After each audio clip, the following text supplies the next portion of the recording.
Hello, you are on the channel News for Retirees. Subscribe to get the latest retirement news. Don't retire before answering these crucial questions.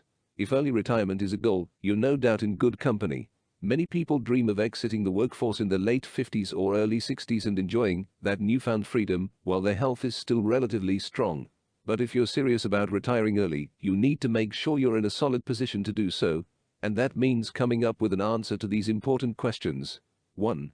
Can I afford a hit to my Social Security benefits? Retiring early doesn't always mean claiming Social Security early. But if that's part of your plan, then you'll need to make sure you can handle that financially without causing yourself too much long-term stress.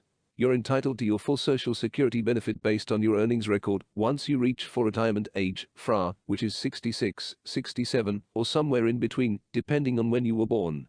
You can sign up for Social Security as early as age 62, but for each month you claim benefits ahead of FRA, they get reduced on a permanent basis. And filing at 62 with an FRA of 67 will mean slashing that income stream by 30%. If that's a hit you can afford for the rest of your retirement, then go for it. Otherwise, you may need to either rethink your early retirement plans or otherwise come up with a way to cover your near-term costs without having to file for Social Security right away. 2. Have I figured out how much annual income my savings will give me? You might be looking at a $2 million nest egg and thinking, sure, this is enough for an early retirement. Quote, but when you crunch the numbers further, you might realize that on an annual basis, you're looking at less income than expected. If you're going to be retiring early, you may need to plan on having your savings last a minimum of 30 years. And so you may need to stick to a conservative withdrawal rate of 3% in your retirement plan, depending on how it's invested. That, in turn, leaves you with an annual income of $60,000. If that income works for you, then by all means retire ahead of your peers.